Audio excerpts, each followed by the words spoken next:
북한에서 소형 목선을 타고 온 일가족 4명이 동해 북방 한계선을 넘어 귀순했습니다. 오늘 오전 북한 일가족 4명이 탔던 7.5m 길이 목선이 인양되는 모습입니다. 와. 기분이 어떨까?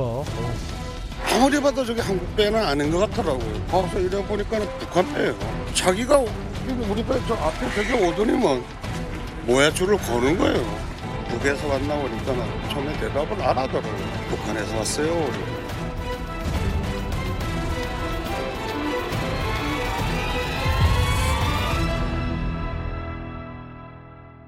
하나원에서 보신 겁니까? 하나원이 아니고 이제 당시에 그 홈스테이라고 해서 국정원에서 조사를 받고 하나원에서 이제 생활을 하는 중간에 이제 사회에 조금 더 적응을 잘하기 위해서 봉사하시는 분들하고 1대1로 이제 매칭을 해주는 거예요. 아, 그런 게 있어. 네. 아, 많이 좋아. 그러면 이제 나와서 뭐 여러 가지 뭐 쇼핑도 하고 이제 뭐 버스 카드 같은 것도 써보고 한국에서 이제 생활 이렇게 하는 거다 이런 거를 이제 도와주시는 거고. 통일부 직원이나 안기부 직원이 아니라 일반 사람들. 그냥 진짜 봉사하시는 어머님들. 맞아요. 저희 뭐 50대 어머니들 이런 분들이 이제 그냥 되게 딸처럼 아니면 이제 그냥 동생처럼 봐주셔서 그러니까 홈스테이를 한다고요? 네. 그렇게 이제 1박 2일 하면서 한국 가정의 이런 그런 따뜻함이라든지 이런 걸 이제 해주거든요.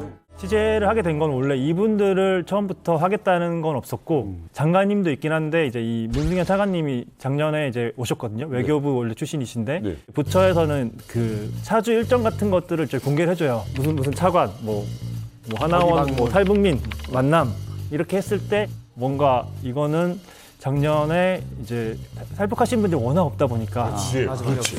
그래서 잘하면은 보일 수도 있겠다 약간 그런 반 정도의 그런 게 있었고 네. 가서 그냥 팔로우만 하는 것만으로도 의미가 있겠다. 별로도 네, 치고. 네. 그래서 이제 제가 가게 됐던 것 같습니다. 근데 정식 인터뷰 요청도 아니고 이제 통일부 행사에 온 탈북자. 글쎄요, 그게 가능한가요? 직접 취재가? 그 통일부 직원분들이 꽤 많이 있었어요. 그렇죠. 좀 아이러니한 게 원래는 그렇게 많이 없어야 되는데 차관님이 오신 덕분에 이제 직원분들도 많이 나오신 거예요. 그분들이 처음에는 뭔가 틈이 있겠지 싶었는데 막상 가보니까 너무 이게 통일부 직원 양옆에 계속 제 옆에 앉아 계시고 그거를 저분들한테 언제 물어볼지 이거를 시간은 없고 그래서 뭔가 어떻게 물어봐? 그 기수가 이제 6명이 계셨어요. 통수만 보고 있는 상황에서 이렇게 그분들 이름도 이렇게 제대로 표기를 안 해주시더라고요. 6명 중에 2명 아니면 3명이 이제 그 탈북민 그거일 텐데 목선으로. 한 명은 어리니까 이제 2명만 왔구나 싶었고 얼굴들도 보고 이제 얘기하는 걸 듣고 하면서 옆에 계속 물어봤죠. 혹시 뭐 목선 이렇게 오신 분 아니야 아시는 분이 계시더라고요. 그래가지고 그분이 좀 이렇게 중간에서 도움을 많이 주셨어요. 한국의 기자들 뭐 나쁜 사람도 아니다. 물어보고 하면은 그냥 뭐 얘기해줘도 그냥 기본적으로 네가 아는 거는 어머님이? 괜찮다. 공주분. 그러니까 충청식으로 한 거지. 괜찮아. 좋은 사람이요. 저 사람이요. 네. 그때 11시 정도 시작을 해가지고 뭐 한 30분 정도 이렇게 하고 밥 먹으러 이제 이동을 하는 그 중간에 약간 텀이 있더라고요. 그 이제 어머니가 그 중간에 도움을 주신 어머니가 약간 저보고 이제 사인을 주시더라고요. 그래서 이제 그분 두 명 있잖아요. 2명을 딱 데려가더니 이렇게 안으시더라고요. 그래서 뭐 뭔가 말씀하시더라고요. 작전처럼. 그러면서 이제 제가 그러면은 그냥 자연스럽게 어디 인터뷰할 장소도 없잖아요. 그렇지. 행사장 구석에서 그냥 음악 막 나오고 있는데 구석에 가가지고 이제 물어봤어요. 김정은 뭐 어떻게 생각하냐? 탈북 왜 했냐? 뭐 무슨 방송 보고 탈북했냐? 이런 거 한 3-4마디 묻고 티나면 안 되니까 또 점심 장소 또 같이 이동을 했죠. 네. 거기서도 이제 막 눈치가 보이고 막 그런 상황이긴 한데 이제 그런 상황에서 밥을 먹으면서 뭐 자연스럽게 좀 취재했던 운이 좀 많이 따랐던 것 같아요. 그렇죠. 윤 기자 얘기 들어보니까 정말 뻗치기 전문 기자가 맞아요. 취재를 굉장히 잘 하셨고 하나원 행사를 취재 갔다고 해서 사실은 통일부 차관 일정을 동행한 거지 이 목선 가족을 인터뷰를 허가받은 게 아니잖아요. 그렇죠. 그래서 이 취재가 잘 안 돼요. 통일부가 쉽게 인터뷰를 허락해 주지도 않고 탈북민들이 인터뷰에 마음이 열리지도 않고 윤 기자가 현장에서 끈질기게 뻗치고 버티고 있다가 잘 돌파해서 운도 따랐던 것 같고 굉장히 취재 잘한 거죠. 저도 이제 음력설에 들어가서 공연을 했어요. 근데 그분들 굉장히 예민하시거든요. 근데 기자님이 지금 제가 이렇게 가만히 이렇게 보니까 저도 그 기자님들이 많이 다가왔었어요. 근데 옛날에 안 합니다. 가십시오 막 이렇게 했는데 가만히 보니까 좀 북한에서 인기 많은 얼굴이시고 그리고 말투가 이렇게 조용히 하시니까 기자라는 그 딱딱한 이런 이미지보다 막 말하고 싶어요 지금 막 이렇게 몸이 가까이 가고 네, 그래서 이번에 이제 공연 갔을 때도 그 동생분도 아주 똑똑하게 생기셨잖아요. 근데 그렇게 예민한데도 인터뷰를 응해줬다는 게 너무 대단해요. 거기서 그 유나 씨 같은 분이 또 계셨어요. 봉사자 분들 중에서 한 명이 2011년에 탈북을 하신 분이신 거예요. 그래서 이제 같은 탈북민인 출신이 얘기를 먼저 꺼내주시니까 자연스럽게 이제 이분들이 말문이 트이시더라고요. 그러네. 근데 궁금한 게 지역에 차관님 뜨고 뭐 이런 거 하면은 지역 언론이 또 붙거든요. 지역 언론이 없더라고요. 다행이다. 그러니까 혼자 해야 되는 지역 언론도 나중에 보니까 자료만 그냥 줬더라고요. 그러니까 사실 이제 기자로서의 촉과 성실성이 있었기 때문에 다른 경쟁 기자들이 이제 오지 못하는 자리에 갔다는 거. 그게 이제 이 취재 먼저 첫 번째 이제 성공의 비법이죠. 그렇지. 식사 이후에 따로 만날 시간이 있었습니까? 이제 밥을 먹고 이제 차관님이 다음 일정이 예산으로 가신 거예요. 그래서 직원들이 저한테 이제 예산 안 가세요 기자님 하는데 예산 갈 건 아닌 거죠. 지금 이제 이분들 여기 있는데 차관님 취재가 아닌데 사실은 이제 차관님도 뵀지만 겸사겸사. 그래서 이제 통일부 분들이 이렇게 다 빠지시더라고요. 그러면서 자연스럽게 봉사자분들 남아서 이제 가기 전에 그럼 우리 그냥 차 한잔 하자 해서 한 30분 정도 티타임 있었던 거예요. 너무 좋다. 저로 얘기가 그래서 이제 거기 현장에서 두 분을 만났거든요. 두 분이요? 네. 그래서 알고 봤더니 이제 두 분이 이제 자매 관계셨던 거예요. 자매. 네. 그래서 이제 테이블 자체가 이제 저쪽으로 뭐 한 12분 정도 끝에 이렇게 쭉 앉으시고 늦게 들어갔더니 그래서 이제 언니분이랑 동생분을 여기 앞에 앉히고 4인 테이블에 저랑 이제 그 아까 그 탈북해 주신 그 이제 그 홈스테이 해주시는 그 이제 그분 탈북자 출신 그분 앉으셔가지고 4명이서 자연스럽게 테이블에 앉은 거예요. 목소리 타신 분들은 나이는 몇 살 정도 되는 거예요? 지금 이제 두 분 다 이제 40대고 한 분은 40대 초반, 네. 한 분은 40대 후반. 그 언니의 이제 그 딸과 그리고 지인의 아들 이렇게 4명이 이렇게 왔더라고요. 그 배로 오신 분이 네. 4명이에요? 네, 4명입니다. 그래서 제가 만났던 분은 2명이고 그리고 첨언을 좀 드리자면은 당시에 이제 이 모르는 남자, 이 젊은 남자 왜 있었나 봤더니 이제 지인의 아들이었던 거예요. 그래서 이제 지인이 이제 2019년도에 이렇게 뭐 돌아가시면서 좀 아들을 부탁해달라 해서 계속 데리고 이제 같이 일도 하고 살았다고 하더라고요. 임산부는 있었잖아. 임산부. 그래서 그것도 사실 이제 뭐 얘기를 보니까 임산부가 없었고 이거 이제 국정원에서 뭔가 거짓 정보를 흘려줬거나 그거를 이제 기자가 받아 쓴 것 같아요. 이 사람의 신분을 지켜주기 위해서. 그렇죠. 임신부가 있었다. 그래서 그러면 기자가 최초로 만난 거 아닐까 싶은데 그분들은 기자랑 최초 맞아. 인터뷰인 거죠? 그렇죠. 최고다. 그래서 자연스럽게 이제 제가 취재를 하려고 했는데 여기서 더 궁금하신 게 많으신 거예요. 반대로 이제 11년도에 탈북하셨던 이분이 이제 봉사자로 오셨는데 나 때는 이제 뭐 압록강을 넘어가지고 탈북을 했는데 어떻게 요즘엔 탈북을 했냐 그러면서 자연스럽게. 제가 기자가 아니라 이분이 이제 기자인 것처럼 진짜 궁금하거든요 우리도. 쭉 얘기를 해. 네, 그래서 이제 저는 그냥 듣고 있었어요. 이야. 질문들이 되게 날카로우시더라고요. 요즘에는 어떻냐, 뭐 맞아. 김정은 뭐 어떻게 배구분 주나 뭐. 일단은 또 중요한 것 중에 하나가 이제 탈북 루트인 것 같아요. 저희가 이제 뭐 중국 쪽으로 건너가서 이제 오시는 분들을 꽤 많이 봤습니다만 바다에 목선을 타고 내려온다. 그것도 사실은 뭐 본인들은 뭐 하루면 갈 거라고 생각했는데 이게 이틀 이상이 걸렸잖아요. 그러니까 이거 굉장히 위험한 어떤 탈북의 방법이 아닌가 하는 또 생각이 드는데. 이분들도 어떻게 보면 무모하고 되게 대단한 어떻게 보면 용기를 내서 하신 것 같은데 앞서서 탈북을 이제 8차례나 이제 했다고 증언을 해주시더라고요. 그래서 그 기업소에서만 그 8번을 보신 거예요. 이분이 이제 들은 거예요. 그래서 8차례 나갔는데 아무 얘기가 없었으니까 그러면은 이분들 다 한국 가 있구나. 그래서 그냥 잡혀왔다는 얘기가 없어요. 잡혀왔다는 얘기가 없으니까 그러면 그냥 쉽게 갈 수 있겠구나 싶어가지고 이제 그 탈북을 준비하시면서 식량 같은 거 이제 뭐 바다에 하루 있을지 이틀 있을지 모르니까 식량을 좀 챙기고 기름을 이제 한 100km 정도 갈 수 있을 정도로 지금 충분히 챙겼다고 하시더라고요. 그리고 이제 뭐 22일 날 밤에 10시 반인가 뭐 이렇게 뛰어가지고 아무튼 그 기업소에 들어가셔가지고 이제 탈북을 하신 건데 그때가 아마 달이 좀 밝을 때였어요. 조금 달이 차오르는 시점이었는데 좀 더 어두울 때 해야 되지 않냐 이렇게 제가 물어봤거든요. 근데 이제 그분이 뭔가 뭐 하나 고려하셨다고 하더라고요. 뭘 것 같아요? 고려하셨대요? 뭔가 이제 이것 때문에 지금 했다. 조류? 해류? 이거 비슷합니다. 그래서 이게 이제 많이 했죠. 센바람주의보가 있다는 거. 그 다음 날부터는. 그래서 뭐 다른 건 모르겠고 오늘 밤에 무조건 가야겠다고 자기가 이제 그런 촉이 왔대요. 감시가 좀 덜할 것 같아. 실제로 이제 물어보니까 그 또 약을 준비하셨다고 해요. 잡히면은 그냥 바로 죽으려고 약을 딱 챙겨놓고 이제 정말 그냥 망망대해라고 하시더라고요. 그래서 망망대해 정말 아픈 바다밖에 없고 파도가 너무 치니까 이게 이제 막 목선이 무슨 승차감이 이렇게 있는 게 아니라 승산감이 있는 게 아니라 그러니까 그 배 크기도 봤잖아요. 다 몸으로 이게 바다가 느껴지니까 그러니까 아무것도 못 먹고 바닥에 그냥 붙어서 그냥 가고 이제 한 명만 계속 이제 배를 계속 뭔가 움직이고. 예, 경운기 같은 속도로 그냥 간 거예요. 동해 바다요? 2km만 나가고 있어요. 우리가 보면 잔잔해 보이죠? 2km도 아니고 100m만 나가고. 근데 임 기자님, 그 동해로 넘어온 케이스는 오랜만인 거예요?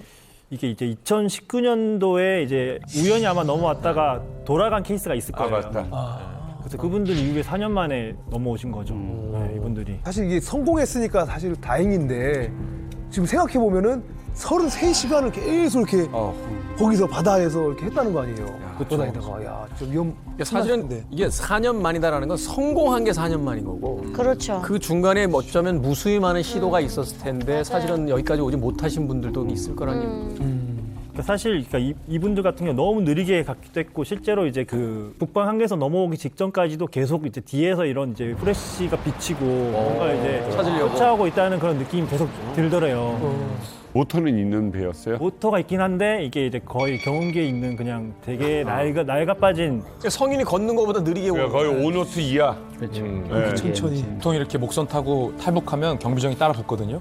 이분들도 북한 경비정이 따라 붙었다고 해요. 그래서 제가 듣기로는 북한 경비정이 뭐 한 2시간 넘게 바다를 계속 수색한 걸로 제가 알고 있는데 그 수색과 이 서치라이트를 피해서 조용히 느린 속도로 목선을 타고 굉장히 조심스럽게 오신 거죠. 굉장히 고생 많이 한 케이스예요. 야, 2시간이나 사실은 이렇게 어떻게 보면 목선이 느리잖아요. 붙잡힐 수 있어요. 네. 진짜 붙잡힐까 봐 너무너무 조마조마했을 것 같아요. 그 심정을 어떻게 알겠습니까? 이게 우리 군도 사실 NLL 넘는 동안 이게 어디 있는지 몰랐잖아요. 찾아내기가 어려웠다고 그래요.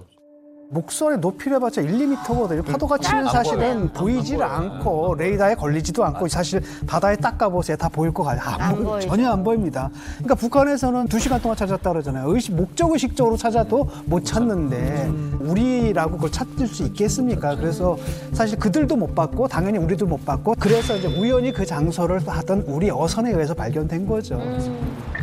다행이다. 근데 이거 자꾸 소용이고 이제 파도가 이렇게 출렁출렁이면서 이렇게 올라갈 때 발견됐다가 내려가면 발견 안 될 수 있고. 근데 저는 가장 궁금한 게 이런 겁니다. 궁극적으로 북한에서 바로 남한으로 다이렉트로 내려왔는데 맞아요. 대부분 이제 탈북자들이 이제 중국이라든지 다른 지역을 거쳐서 네. 온단 말이에요. 이분들은 바로 내려왔으니까 아마도 북한과 남한에 대한 직접적인 비교를 바로 시작을 했을 텐데 가장 놀랍게 생각하는 게 뭐던가요? 일단 한국 사람들이 북한의 실상을 너무 모른다. 식량 배급 카드라고 해서 뭐 25,000원을 주고 가서 사야 되는데 배급소에서 카드가 있는데도 배급을 제대로 안 해주고 쌀이 없어. 그리고 이제 장마당을 가가지고 사려고 했는데 쌀값도 뭐 연초에는 막 무슨 뭐 1kg에 뭐 3,800원 이랬다가 연말 되니까 7,000원이고 옥수수 가격도 2배로 올라가고 맞아요. 지금 100%가 되버려. 그래서 그분이 했던 얘기가 이제 북한에도 5만 원권이 나왔다고 하더라고요. 5만 원권 나왔어. 네, 그래서 이제 처음에 이제 뉴스에는 이게 뭐 기업에서만 쓰인다고 했었는데 5만 원권이 나온 덕분에 뭔가 더 물가가 올라간 것 같다. 인플레이션을 일으켜가지고 그러니까 욕만 하시더라고. 이 김정은 정권 향해서 이게 진짜 뭐 너네 때문에 더 네. 먹고 살기 힘들어졌다. 네, 우리 진짜로 다 이렇게 생과사에서 내 옆에 있는 사람이 죽고 뭐 내 이웃에 있는 사람이 이제 밥을 못 먹고 죽고 체감이 이런 안 게 돼요, 이게. 네, 빈번하게 일어나는데 이런 거를 너무 저희가 아는 인식하고 다른 것 같다. 되게 놀라시더라고요. 북한에서 배급을 아예 못 받은 지는 꽤 됐습니다. 아, 그래요? 통일부에서 2016년에서 2020년까지 탈북한 탈북자 6,300여 명에게 네. 심층 인터뷰를 했습니다. 북한에서 배급을 받은 적이 없다. 난 증언을 했어요. 그럼 그 이유는 더 어려웠거든, 사실은. 코로나 그럼요. 때문에. 그 이유는 더 어려웠고 사실 북한 경제 사정이 북한의 2016년 경제 사정보다 훨씬 더 나빠졌어요. 그렇기 때문에 이번에 목선 타고 넘어온 분들이 배급을 못 받았다라는 것은 오히려 저희가 예측했던 것처럼 북한 경제 사정이 극도로 나빠졌다라는 반증이라는 거죠. 65세 넘어부터 결핵에 걸린 처제, 그리고 영문도 모르는 13살 아들까지. 자, 이 대가족을 데리고 배에 오른 북한 의사 김만철. 남북 역사 속 최초로 배를 타고 일가족 집단 탈북에 성공한 이 가족이 대한민국을 말 그대로 뒤집어 놓았습니다.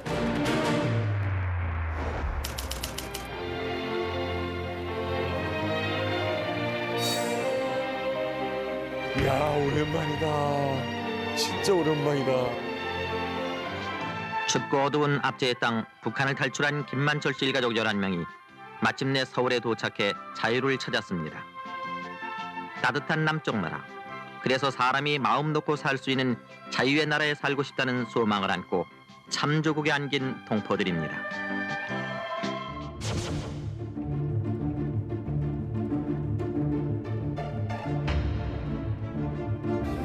시민들은 차 가까이 다가와 죽음을 걸고 자유를 찾아온 이들의 용기에 박수를 아끼지 않았습니다. 야, 정말 난리였네. 그러고 어이구, 뭐 어디 가지를 못하네.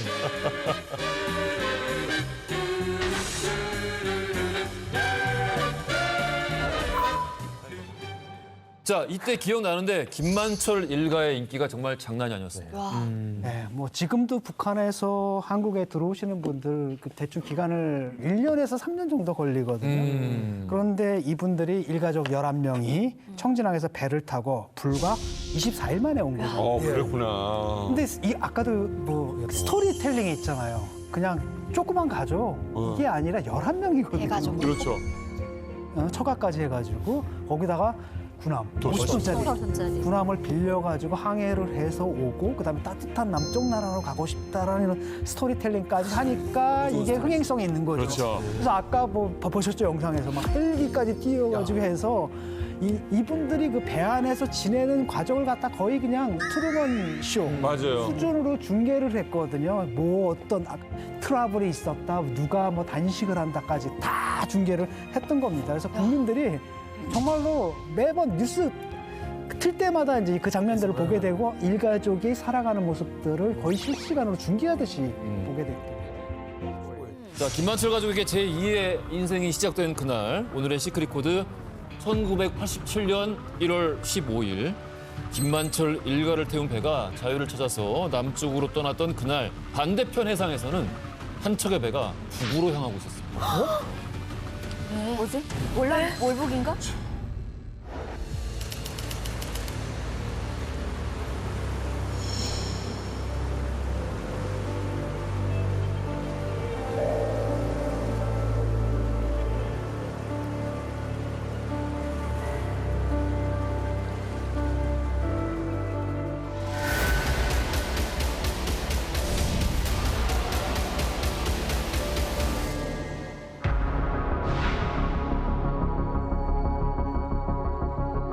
우리 어선 한 척이 북계 경비정에 납치됐습니다. 수산청은 오늘 오전 11시 45분쯤 서해 백령도 서북방 28마일 공해상에서 전남 여수선적 제27 동진호가 북계 경비정에 강제 납치됐다고 밝혔습니다. 수산청에 따르면 제27 동진호는 북방 한계선 부근 공해상에서 조업 중이었는데 갑자기 나타난 북계 경비정이 총격을 가한 후 강제로 끌고 갔다고 밝혔습니다.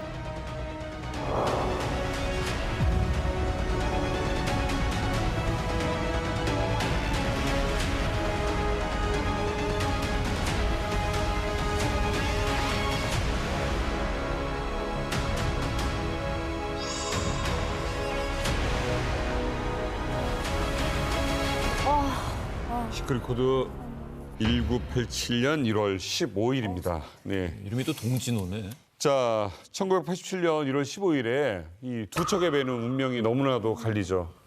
자유를 찾아서 북을 탈출하고 또 한 배는 북에 끌려가게 되는 겁니다. 자, 그런데요, 34년이 지난 지금까지도 돌아오지도 못할 뿐더러 생사 확인도 제대로 못하고 있는 겁니다. 동진호가 납북된 지 6일까지만 하더라도 북한 반응이 좋았어요. 우리가 북한이 동진호를 보내주겠다. 선원들 다 원하는 선원들은 다 남쪽으로 보내주겠다라고 적십자를 통해서 의견을 밝혔어요. 선선하게. 그런데 며칠 뒤 김만철 씨가 11명을 청진호에 태우고 일본에서 정박하고 있네. 이때부터 북한의 태도가 정말로 180도 바뀌는데 이렇게만 얘기를 해요. 동진호 선언을 우리가 풀어줄 테니까 대한민국 수 쓰지 말고 김만철 씨 일가 고스란히 한 명도 빼놓지 말고 북한으로 돌려라. 라고 북한이 교환 딜을 겁니다. 카드로 활용을 하겠다. 그렇죠. 그러니까 이거는 북한이 자기 멋대로 납치해놓고 유괴범이 야 우리가 니네 납치하고 있는데 우리 쪽 재산보 돌려줘. 우리 쪽 사람 돌려줘. 안 그러면 안 보내. 유괴범이네, 진짜. 유괴범. 똑같은 거예요, 그건. 너무 안타까운. 북한은 이 사람들 빠져나갔을 때 그 순간부터 알았을 거란 말이에요. 알았어. 그래서 비행기를 뜨고 했으니까 인질을 잡아놓은 거예요. 동진호 인질을 잡아놓은 거예요. 그러니까 저도 그걸 의심을 했거든요. 왜 하필이면 1월 15일이냐 라고 해서 이게 우연의 일치인가? 아니면은 하나가 배가 빠져나갔으니까 쟤들도 하나를 잡아간 거냐. 인질을 잡아놓은 거죠. 그래야 이제 우리가 이제 뭐 노력을 뭐 하긴 해요. 뭐 북한 적십자 측에다가 뭐 인도적으로 선언을 보내달라고 촉구도 하고 성명도 발표하고 연락도 취해보는데 북한에서 이제 그걸 끊어버리죠. 대한적십자사는 오늘 통지문에서 우리 측은 지난 1월 20일 전화 통지문을 통해 어부들의 송환을 요청했을 때 북한 측은 바로 이튿날 관계기관에서 조사가 끝나는 대로 이들을 돌려보낼 것이라고 알려왔는데 100일이 지난 오늘까지 어선과 어부들을 송환하지 않고 있는 것은 매우 유감스러운 일이라고 밝혔습니다.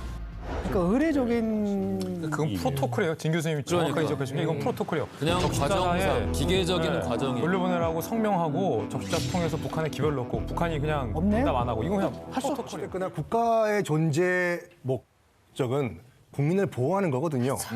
당시 이제 5공화국 정부 같은 경우에는 그걸 안 했지 않습니까? 못했던 이유가 그러니까 그들 입장에서 봤을 때는 첫 번째 이 박종철 고문치사 사건 같은 경우에는 5공화국 정부가 정말 바람 앞에 촛불이었어요. 그러니까 어떻게 해서든지 커버를 해야 돼요. 김만철 일가라는 꽃놀이패가 들어온 거예요. 포기할 수가 없어요. 그리고 곧 내년에 이제 88 올림픽까지 열리기 때문에 이런 상황에서 이제 동진호 이 문제가 이슈화되고 공론화된다? 그러면 당연히 왜 우리 국민들이 지금 끌려갔는데 송환 노력을 안 하냐라는 비판 여론이 들끓을 것이고 이걸 아마 그 정부에서는 원치 않았겠죠. 아니 그런 기억하시겠지만 그때 이 동진호가 피랍됐다는 게 뉴스에 나왔어요. 그 뉴스라든지 우리 어선 한 척이 북해 경비정에 납치됐습니다. 전남 여수선적 제27 동진호가 북해 경비정에 강제 납치됐다고 밝혔습니다. 얼마 후에 이제 김만철 일가가 입국을 했지 않습니까?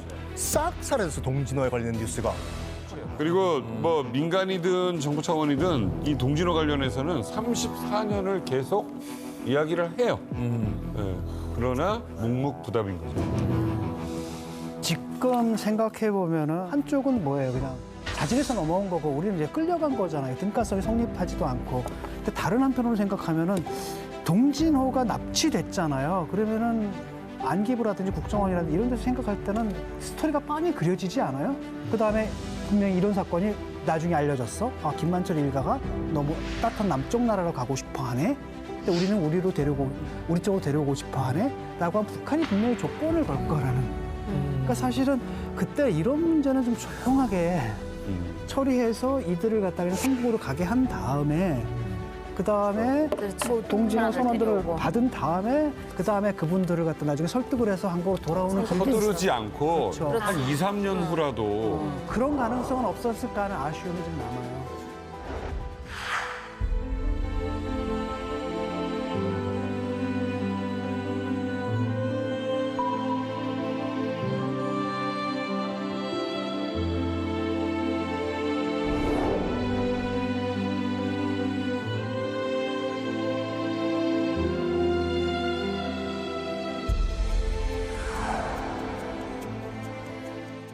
남북배를 타고 동해상에서 귀순 의사를 밝힌 북한 주민 2명도 우리 땅을 밟았습니다.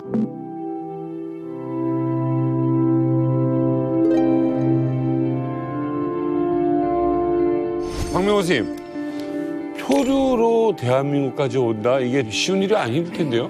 길죠. 고생은 엄청 하고, 뭐, 죽지 않으면 그냥, 여행 오는 거죠. 바다란 게 뭐 태풍도 있고 솔직히 말하면 뭐 자연재해도 너무 많고 이 변수가 너무 많은 곳인데 혹시 오시면서 가장 힘들었던 게 뭐가 있으세요? 엄청 힘들었지 않으세요? 제가 가장 힘들었던 건 표로 현재 한 3일째 되는 날? 그때 물도 없고 진짜 식량도 다 떨어지고 형하고 제가 물 진짜 한 모금 추리물도 없었거든요.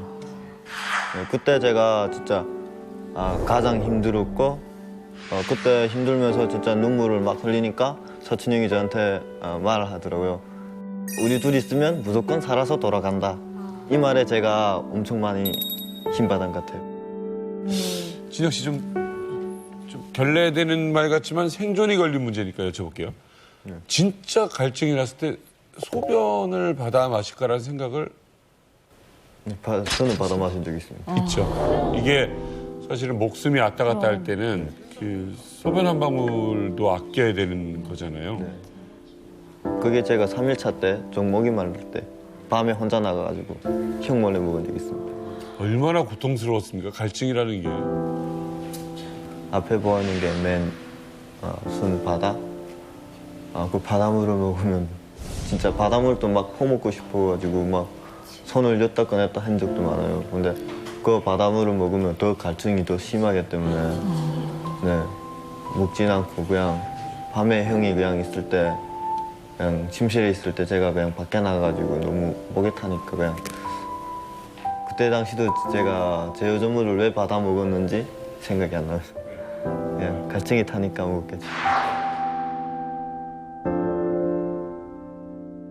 식량도 식량인데 동해 쪽에서 표류를 하셨잖아요. 동해 쪽은 서해 쪽에 비하면 그 파도 너울이 엄청나잖아요. 날씨는 어땠어요? 표류하시는 동안?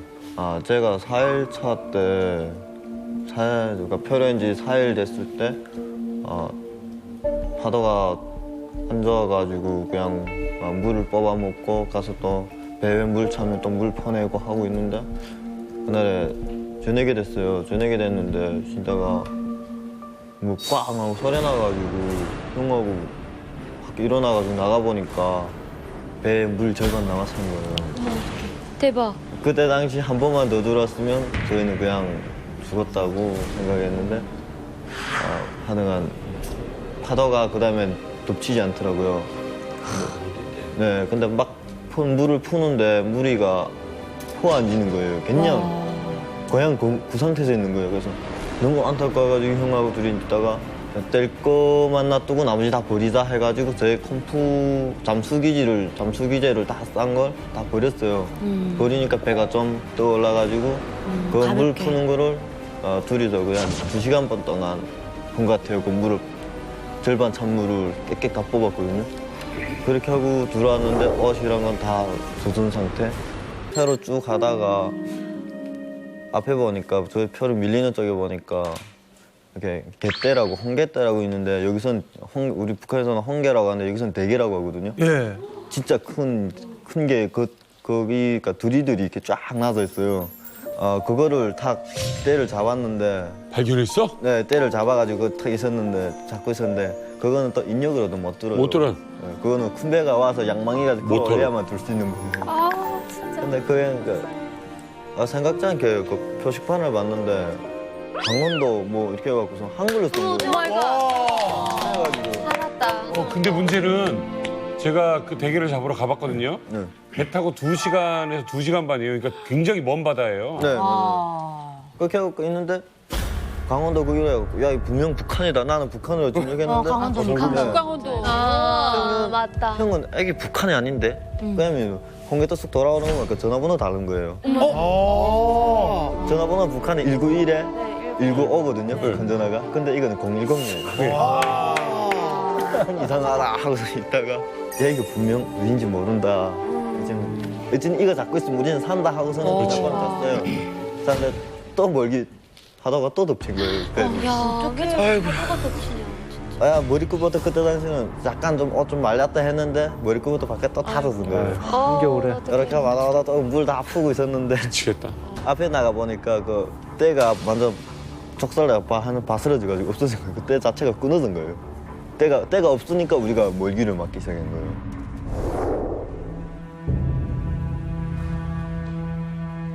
공중에서 비행기는 윙 지나가는 거예요. 올리다 보니까 꼭대기다 해군이라고 적은 거예요. 해군 초계기. 네. 그래가지고서는 형 보고 형이 비행기 낮게 뜨는데 저 좀 나와봐라 하니까 형이 나가던 게 타고 보던 게 남한 건데? 단카에 알더라고요. 남조선 건데. 네. 우리 형이 단카에 알더라고요. 남한 끼라고.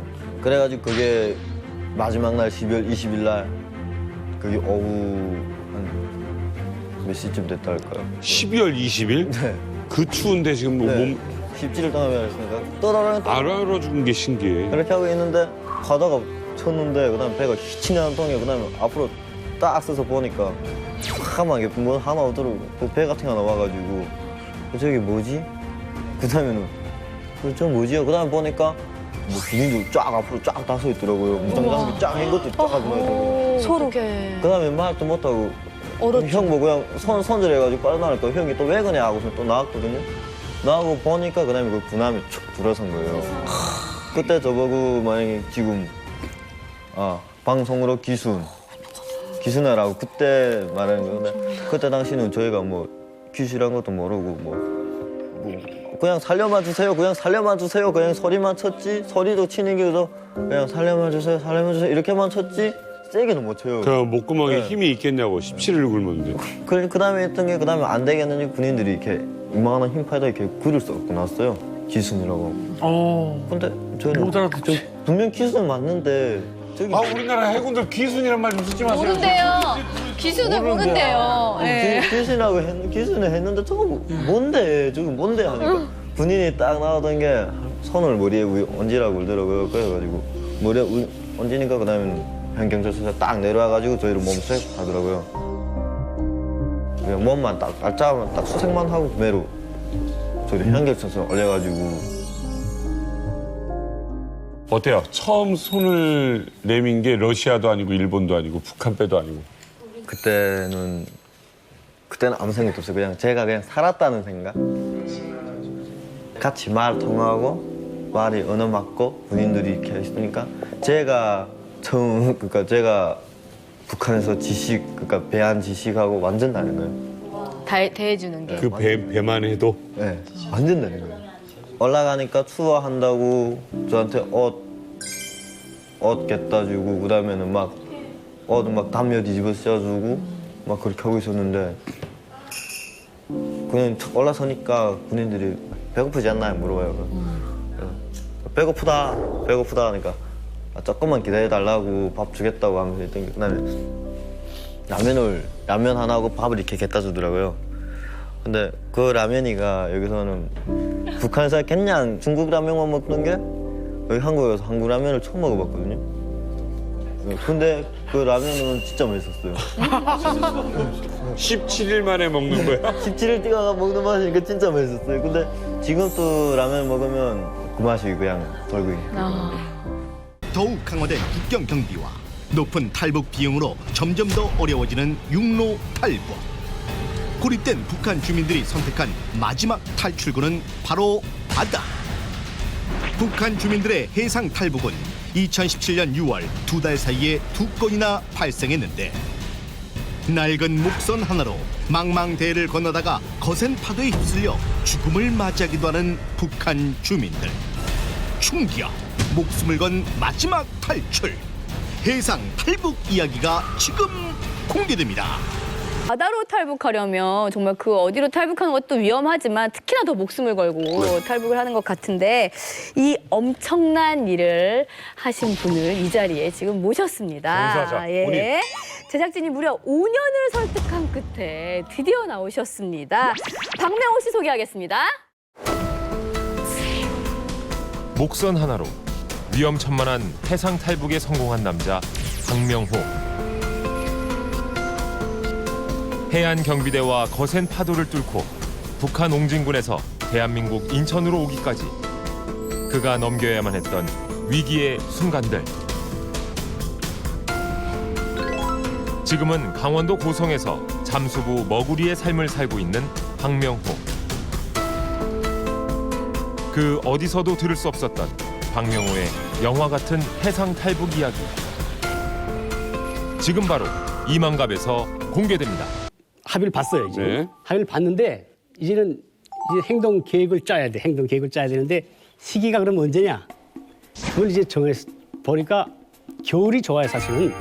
왜냐하면 겨울엔 추워가지고 군인들이 야외 근무를 잘 못 써요. 네. 거기다 잘 먹지도 못하는데 그냥 그저 나오자마자 그저 이기고 말거든요, 그죠, 사실상. 그래서 겨울이 좋은데 바람도 갑자기 잘 나오잖아, 겨울엔. 그럼 우리 변변찮은 배 가지고 또 그게 또 그렇지. 네, 사고. 바람이 왜냐면 중국에서 이쪽으로 이렇게 내려오는 편서풍이기 때문에 그 사고 위험성이 대단히 많거든요. 그러니까 이 가족을 데리고 이 목숨을 건 한번 움직인다는 게 그래서 시기를 보니까 5월 24일 날 됐는데 안개가 쫙 뽀얗게 들어오는데 보니까 아침부터 새벽부터 안개가 뽀얗더라고요.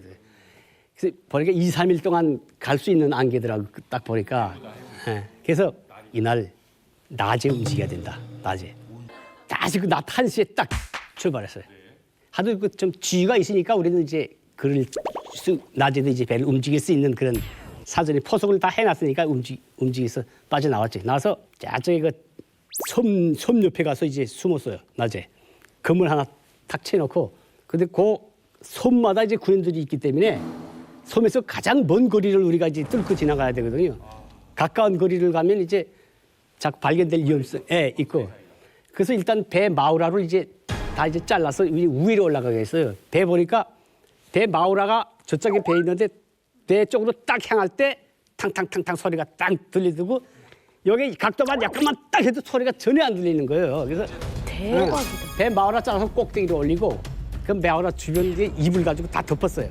배를. 그다음에 이제 세부치는 이제 다 집어 던지 바닷물에 다 집어 던지고 그다음에 이제 항로 설정이 문제인데 우리는 장비가 하나도 없으니까 갔다 이 군인들 섬 가까이로 이제 갈 수가 있잖아요. 이게 그래서 그걸 이제 하늘에 이제 별 그다음에 이제 현재의 바람 방향 그다음에 현재의 멀기 방향 이걸 하고 이제 딱 맞춰서 이제 저게 이제 그 항로를 이제 선택을 해놨지. 이제 그때 날이 어두워서 그때부터 이제 해가지고 나오기 시작했죠. 나오는데 그 섬이 많기 때문에 육상에 사쳐서 레이더는 우리를 거의 잡기가 불가능해요. 그러니까 이제 나는 이제 배 운전해야지. 엔진 상태에 대한 것도 봐야지. 그래가지고 나오는데 집사람 눈 밝으니까 경비정은 이제 보면 이 사람 입장을 하면 내가 배 입장을 틀고 또 무슨 거 시꺼먼 것만 있으면 또 입장을 틀고. 근데 우리가 확신을 가진 건 뭐냐면 어차피 경비정도 다 육안 감시밖에 없어 이제.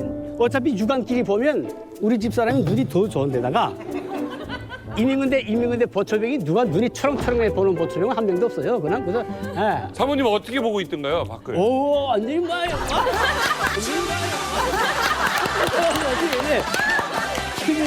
그러니까 우리 배는 작고 그 배는 커요. 그러면 큰 게 우리를 보기 전에 우리가 먼저 봐요. 이 확신이 있었기 때문에 이제 이게 이제 90%의 확률을 이제 봤어요. 일단. 그리고 이제 그 가운데로 이제 딱 나오는데 불이 갑자기 화나는 데가 있더라. 보니까 중국어선 불 옛날에 남아에서 그 꽂게 시작된 터이니까 중국어선 한 200, 300척이 새까맣게 불 켜놓고 거기 쫙 있더라. 그래서 무작정 그 가운데로 들어갔어요. 가운데로. 왜? 이제는 우리는 이제는 못 잡는다. 내이다가 이제는 그 중국어선 가운데에 있는 우리 배를 포착하기는 쉽지 않잖아요. 이게 절대로. 그래서 그걸 뚫고 딱 지나니까 그냥 안도의 숨이 나시고 이제 이 남쪽에 딱 도착하니까 이제 그때부터 만세 부르기 시작했죠. 출발하시고 몇 시간 만에 도착하신 거예요, 남해?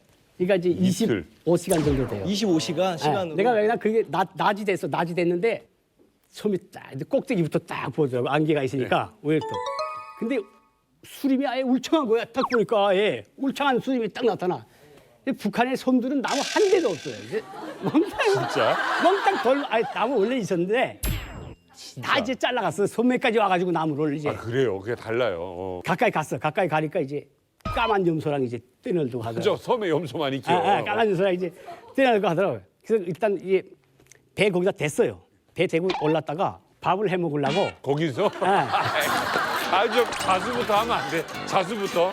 그러니까 이제 내가 왜 그랬냐면 거기 사람도 하나도 없는 거예요. 우리가 올라봤는데도 우리가 잡으러 오는 사람도 하나도 없고 그 옆에 배 지나가면서도 우리 거들떠도 안 봐요. 그때. 그래서 배를 가지고 들어와서 항구 안에 들어서 배 다 목매놓고 왜 노인네가 이제 거기서 이제 숭어를 이제 낚시 잡아서 이제 담고 있다가 그래서 아 저 사람은 물어봐야지 하는데 아와이 하고 턱 말하고 거기서 북한에서 흔히 아와이 한단 말이야. 그래서 할까 하다가 우리 조근와의 공작 시간 때 배운 그 언어가 생각나는 거야. 그래서 어르신 여기가 어디입니까? 딱 해서 그랬더니 보지도 않고 자기 일 할 거 하면서 이거 뭐 옹진군 어쩌고 하는 거야. 옆에 우리 집사람이 허쩍 놀라니까.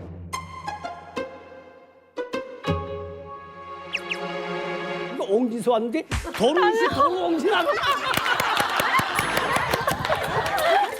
다시 황해남도 옹진. 아까 황해남도 옹진에서 출발했는데 우리가 황해남도 황해남도 옹진에서 어저께 낮에 출발했는데 오늘 물어보니까 옹진이라는 거야. 지금까지 정신 나갔어. 일천 옹진군인 거야 거기가 바로. 사모님은 지구를 한 바퀴 돈주하신 거예요, 그럼?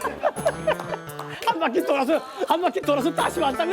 야 둘째야 다시 술 먹어라. 너 다시 술 먹어. 그래서 이거 내 말을 해야 되는데 어떻게 할까 하다가 북한이라고 말해야 될까? 조선에서 왔다고 말해야 될까? 하다가 그냥 북쪽이라고 말했어요. 우리는 저 북쪽에서 오는 길인데 딱 이랬어요. 그러니까 연평도 또 그런 안 먹어줘. 북한 어선 한 척이 우리 해역으로 남하했습니다. 지난 15일 강원도 삼척항 부두에서 우리 주민에게 발견된 북한 어선의 이른바 대기 귀순 파장이 확산되고 있습니다. 3명이 16명을 전부 다 살해합니다. 자, 지금부터 우리는 이 북한 어선이 어떤 방식으로 삼척항에 들어오게 됐는지 그 과정을 좀 살펴볼 거예요. 팩트를 바탕으로 해서 말씀드릴게요. GPS 기록을 바탕으로 해가지고 자 이게 북한 함경북도 경성군에서 일단 6월 9일 밤 12시 자정경에 출발합니다. 밤 12시? 선원 4명을 태우고요. 통통통통통통통 내려와가지고 한 다음 날 10일 오후에 이 어장에 도착을 해요. 어장에 도착한 다음에 한 이틀 동안 오징어 잡이를 했는데 총 그들의 주장에 따르면 110kg을 잡았다고 해요. 110kg요? 그래도 굉장히 무거운 거죠. 그래도 엄청나다. 자 이틀 동안 작업을 한 다음에 어로 작업이 끝났으면 다시 북쪽으로 올라가야 되잖아요. 그렇죠. 갑자기 뱃머리를 돌려가지고 남쪽으로 내려가기 시작해요. 쭉쭉쭉쭉 내려가가지고 초랑한 지 나흘 만에 북방 한계선 NLL을 통과해요. 저 배로요? 이 배를 가지고 이름이 있는 거야. 그게 또 의문 상황이죠. 그러네. 그래가지고 이제 울릉도 근처까지 오는데 일단 정박을 해요. 그리고 동트자마자 다시 이제 육지 쪽으로 가요. 동동동 가다가 또 밤이 되자 또 닻을 내리고 해상에서 하룻밤을 보내요. 어이구야, 배짱 높다. 불 끄고. 그래가지고 2019년 2월 15일 6시 20분경 우리 여선들과 또 삼척항에 있는 등대를 보고 그러겠지. 유유히 삼척항에 들어갑니다. 여기 또 여기 위치상 다른 오징어 배들이 있었을 거 아니에요? 그러니까요. 그거 화냈겠지. 자, 함경북도 경성에서 여기 삼척까지가 총 700km예요. 700km인데 무려 6일에 걸쳐가지고 거의 일주일 동안 항해를 했어요. 여러 가지 의혹이 나오는 거죠. 과연 이 배 가지고 가능했나? 기름은 있었나? 기름도 비싸. 중간에 누구는 안 만났나? 그들의 증언이 맞나?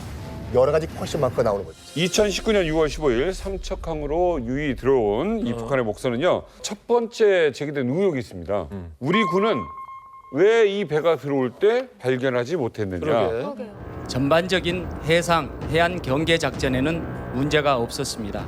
국방부 합동조사단 조사 결과 레이더에 북한 목선이 50분간 선명하게 잡혔던 것으로 드러났습니다. 뒤늦게 레이더를 확인해보니 목선으로 추정되는 희미한 점만 있었다고 설명했습니다. 그러면서 파도가 일으키는 반사파로 인식해 감시 요원이 식별하지 못했다고 해명했습니다. 여러 가지 음모론부터 미스터리한 부분들을 짚어주셨는데 그중에 일단 경계 실패는 확정적인 거네요. 자, 두 번째 의혹입니다. 삼척항에 내린 북한 선원들, 그들의 수상한 정체에 관한 이야기입니다. 이 작은 배를 타고 어떻게 이렇게 먼 거리를 올 수 있느냐. 그래서 제가 그때 또 다른 삼척항 CCTV를 단독으로 입수했습니다. 저기 선원이죠. 완전 내렸네.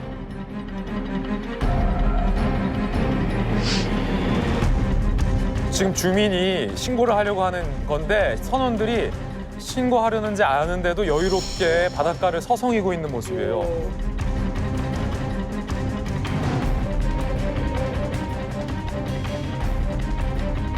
증거용 사진을 찍는다고 다시 또 저기다 들여버려.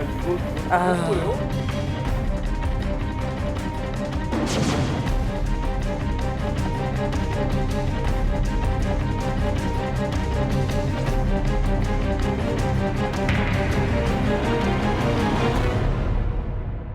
우리 주민은 굉장히 긴박하게 신고를 하려 했어요. 그런데 북한에서 목선을 타고 내려온 사람은 설사 다른 목적이 아니라 그냥 귀순을 하려 하더라도 박명호 선생님 계시지만 초조할 수밖에 없어요. 이 사람이 날 어떻게 하려 하지? 북으로 다시 되돌려보내는 건 어떨까?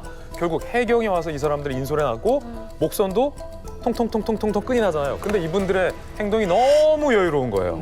그래서 그때 당시 많은 언론들은 어떻게 이렇게 여유가 넘칠 수 있으며 어떻게 우리 해경과 경찰은 늦을 수가 있느냐에 많은 의문을 제기했었는데 이어서 언론에 공개된 충격적인 영상이 또 있습니다.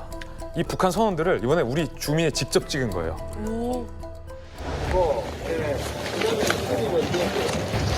우리가 그래도 한 바다에서 한 4일 동안 수비했습니다. 그래서 해가지고 하루 만에 해가 들어왔네. 네. 언제부터 기사였어요? 어제부터 소금을 15일이거든. 그때가 14일. 3일, 4일, 10달, 그 뭐야? 그때가 14일이라. 네. 그럼 어제 몇 시고? 여기 우리가 우리는 시간은 몰라도 낮에요, 밤에, 아침에. 밤입니다. 밤은 13일 밤. 어제. 대선원들이 이제 조사를 받지 않았습니까? 그 조사 과정 속에서 자기들이 귀순할 의사를 밝혔습니다. 오징어 잡이를 하다가 탈북을 하려고 삼척항에 들어온 거다. 근데 이제 옷차림이 너무 말쑥해요. 6일 동안 바다에 떠 있어서 조업까지 했던 사람들의 옷으로 보기는 좀 그렇고. 그 다음에 오려면 그냥 바로 넘어오지 또 조업을 하다 넘어온 건 또 뭐고 하여튼 그래서 이게 귀순을 하려는 게 아니라 뭔가 좀 다른 의도를 가지고 삼척항에 기획 입항을 한 게 아니냐라는 의혹이 이제 일부 언론에서 제기되기도 했었죠. 일단 그 4명이 내려왔지 않습니까? 4명이 내려왔는데 조사 과정에서 선장과 선원 1명은 귀순 의사를 밝혔습니다. 그리고 나머지 2명은 북한으로 돌아가고 싶다라고 밝혔다는 것. 선장 같은 경우에는 너무 이제 먹고 살기 힘들고 또 가정 불화 때문에 난 남쪽으로 가야 되겠다라고 생각을 했고 이모랑 통화하겠다. 이 사람은 남한 드라마를 또 보다가 걸렸대요. 그래가지고 처벌될 거를 두려워가지고 2명은 이미 남쪽으로 내려올 거 알고 있었는데 3명 이상 타야 되잖아요. 그래서 2명은 얼떨결에 들러리를 탄 거예요. 그래서 2명은 올라가고 2명은 이제 남쪽에 남게 된 거죠. 2명은 내려오려고 했고. 그럼 여기서 궁금한 게 북으로 가고 싶다던 그 2명은 어떻게 된 거냐 도대체. 그렇지. 그러면 알고서 따라왔냐 모르고 따라왔냐. 일단 남으로 간다는 사실을 철저히 비밀로 했습니다. 즉 선장과 이 인민복 남성만 탈북하고 싶은 의사가 있는 거고 오징어 잡이를 하자 일당 주고 2명의 인부를 구했고 왜냐하면 3명 이상이 북한에선 배를 타야 출항을 해주니까 그래서 쪽수를 맞춘 거예요 4명을 그래서 한 조처럼 바다에 나가게 됐고 출항할 당시에는 아무래도 보위부의 감시 대상이기 때문에 얼굴이 띄면 안 되지 않습니까? 저희가 물었더니 가판 밑에 숨어서 3명이 배 위에 있고 출항을 했다. 그래서 4명이 하더군요. 예. 제가 점점 남쪽으로 이렇게 오지 않습니까? 그렇죠. 어느 정도 가면은 이게 배 생활을 한 사람들이 있기 때문에 그치. 이거 눈치를 챌 수 있을 것 같은데 뭐. 만약에 NLL 내려오잖아요. 그러면 2명 탔던 어부들은 지금 뭐 하는 거야? 하고 칼 들고 덤빌 수도 있는 문제예요. 오, 맞아. 그래서 실제로 선장과 이 인민복 남성은 싸울 준비도 다 해놨다고 그래요. 우와. 그랬을 것 같아요. 사람 뽑을 때부터 그래서 오징어를 왜 잡았냐? 아까 오징어 먹물은 왜 없냐? 라는 게 위장 조업이었어요. 이 2명의 어부들의 의심을 피하기 위해서 2번 정도 오징어 잡이를 했대요. 그래야 그리고 나가니까. 겸사겸사 기름이랑도 바꿔야 되니까. 그래서 오징어를 2번 정도 조업을 했다라고 하고 마침 배가 NLL에 가까워질 때쯤은 이 2명의 어부들은 또 눈을 붙이고 자고 있었다고요. 근데 눈 떠보니까 배가 남한으로 가고 있는 거예요. 그래서 2명의 어부가 문제 제기를 했대요. 지금 배가 어디로 갑니까? 그렇지, 문제 제기하죠. 그때 선장이 터트린 거예요. 우리는 남한으로 갈 목적으로 여기 왔다. 근데 어차피 배가 여기까지 와서 우리 서로 피 볼 일 없지 않느냐. 너희들은 가다가 남측의 군이나 경에 잡히면 우리는 아무것도 모르고 따라왔고 북한에 돌려보내달라라고 얘기하면 된다. 아니면 지금 내려서 헤엄쳐서 올라가라. 선장. 그 설득이 먹힌 거예요. 그래서 실제로 4명이 붙잡혔는데 2명은 남겠다, 2명은 북으로 돌아보내달라라고 얘기를 했던 거고. 이제 옷을 이렇게 빳빳하게 좀 어떻게 보면 다른 색이 이 시대라니까 이 얘기네요. 이거 전 국민이 궁금했던 거예요. 자, 그 옷이 어떻게 빳빳했느냐, 신발도 어떻게 새 거였느냐 궁금하시죠? 네. 옷을 두 벌을 준비한 거예요. 그래, 그렇지. 오징어 잡이 할 때는 작업복을 입었고 항구에 들어오기 전에 새 옷으로 옷을 갈아입은 거죠. 그래서 왜 인민복으로 갈아입었을까? 새 옷이긴 하지만 왜 인민복일까 궁금하잖아요. 근데 물어봤더니 북한에서 가장 좋은 옷 하면 인민복이다. 맞아요. 우리의 정장 같은 거예요. 정장 같은 거죠. 네. 그래서 이 청년의 이야기는 고향에서 떠날 때 한국으로 가겠다, 한국으로 망명하겠다, 탈북하겠다라는 마음을 먹었을 때 짠해. 뭔가 좀 설렜다는 거예요. 그래서 경건한 마음으로 깨끗한 모습을 보여주고 싶은 마음도 있고 내가 스스로 좀 새 삶을 살아야겠다라는 스스로의 다짐이기도 하고 탈북에 대한 결의이기도 했던 거죠. 한국에 거의 다 도착했을 때 서로가 서로를 불신하는 그 상황 속에서도 세수하고 양치하고 머리까지 감았고 인민복으로 깨끗하게 갈아입은 거예요. 국경 지역을 돌아서 나오는 탈북 루트가 아닙니다. 개성에서 인천까지 피트병 하나로 이 악물고 헤엄쳐서 탈북한 단 6시간 만에 탈북에 성공한 6시간 만에 탈북에 성공한 그걸 가능해? 와, 야. 김양록 씨를 소개하겠습니다.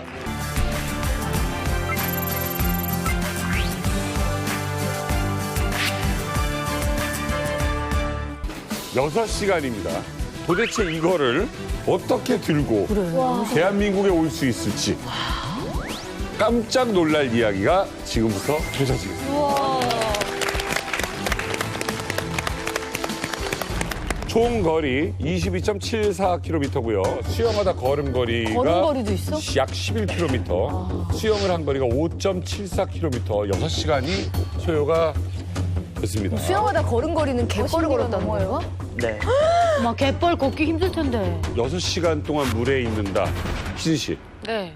그것도 이제 수영장 물이 아니란 말이에요. 그쵸. 바닷물에 그렇게 서군 물에. 그건 진짜 선수들한테도 힘든 일인 것 같아요. 그 경비도 되게 많잖아요, 거기. 삼엄하잖아요, 경비가. 그렇죠. 그거 준비하면서 거기 이 연선을 지키는 군인들 있잖아요.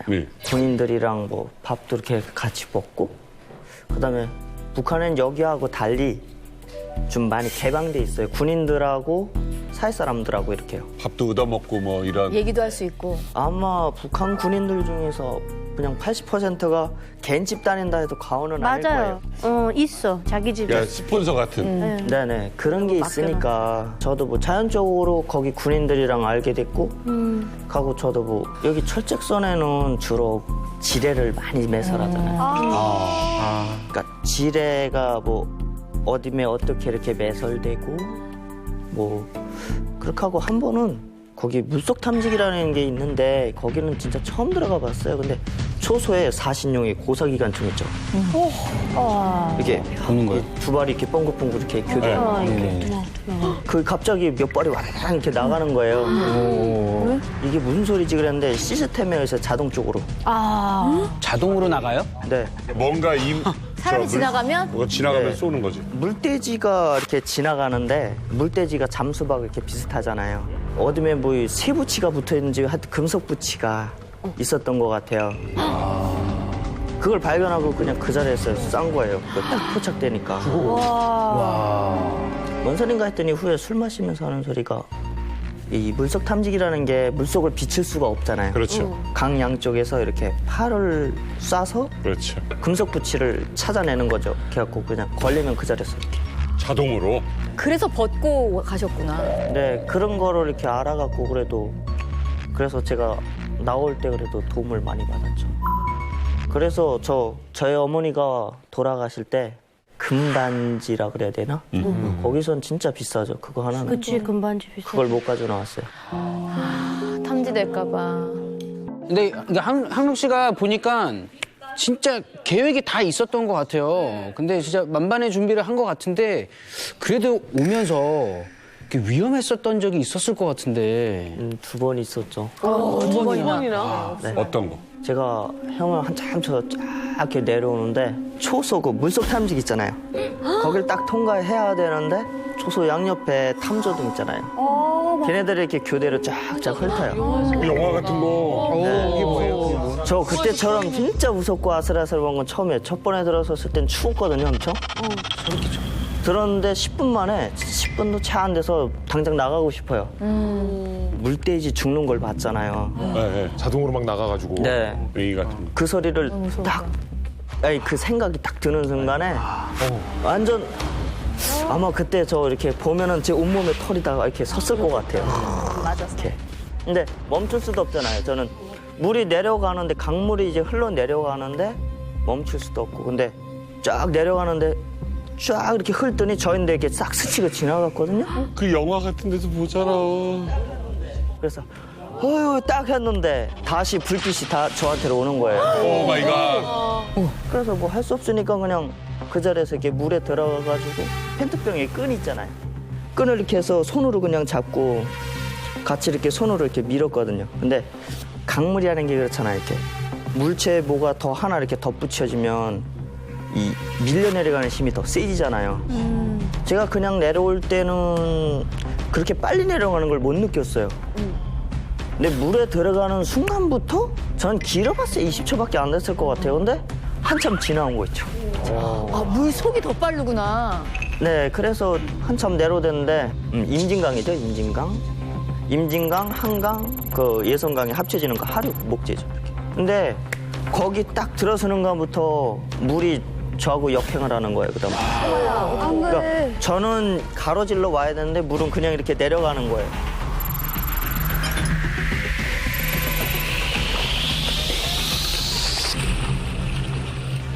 그래서 뭐 그때부터는 진짜 핀트병 신세를 얼마 못 줬어요. 그거 잡고 있는 사람이 한참 떠내려가거든요. 그렇지. 그래가지고 그걸 한참 그냥 하여튼 최대한 빨리 가자고 갖고 왔거든요. 근데 딱 오는 순간에 달에 보이가 탁 타는 거예요. 와, 이거 뭐야? 여기 엄청 굳은 게 있구나. 그래서 얼핏 탁 섰는데 다시 주저앉는 거 있죠, 제가. 뭐야? 뭔데?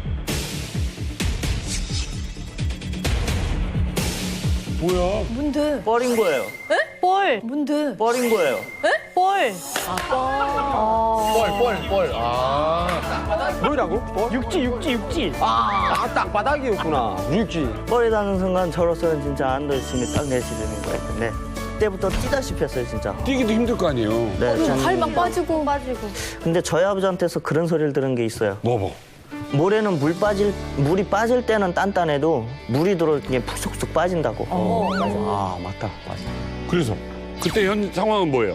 단단했어요, 다행히. 물이 나가는 상황이라. 너무 다행이야. 막 뛴 거예요? 네, 그때처럼 빠르게 뛰어본 적이 없는 것 같아요, 제가. 한참 뛰어왔어요, 근데 다 왔구나. 근데 둘이 이렇게 보이는 거 있죠. 남측. 와, 차도 한 대 와서 서 있는 거고. 계속 탐소동 갖다 비치기도 하고. 예. 발견했구나. 근데 그때 물때가 딱 바뀌는 거예요. 그러니까 거기 물때하고 이쪽 밑에 물때하고 다른 거예요. 아, 그걸 계산 못했구나. 근데 들어오는 물이 진짜 무섭잖아요. 물이 나갈 때는 그냥 나가도 들어올 때는 막 덮치면서 들어요. 파도 칠 때 보셨죠? 한번 콱 덮칠 때 호흡 조절을 못 해가지고 그땐 힘이 다 빠진 상태라서 물을 한 번 먹은 상태예요. 아, 큰일 나. 물 안 먹으면. 다음번에는 물에 한 번 딱 들어갔다가 오는 걸 보고 들어갔다 나왔는데 치는 거 있죠, 그다음에. 그래서 2번 먹었죠. 근데 바닷일을 하면서 이 바닷물이 서슬이라서 3모금 정도만 먹으면 죽는데요. 그쵸? 목마를 때 바닷물 한 번 먹으면 큰일 나니까. 난 이젠 죽었구나 하는 순간에 거기서 배에서 뭐라고 이렇게 불어대면서 방송 불어대면서 배가 오더라고요. 해병대요. 오, 다행이다. 배 타자마자 네. 어땠어요? 이렇게 말을 계속 할 수 있는 체력이 남아 있었어요? 아니요. 그럼 아무 저것도 없었어요. 근데 제가 추워서 이렇게 눈동자도 완전 풀려가지고 네, 그때 막 눈물 나려고 그러더라고요.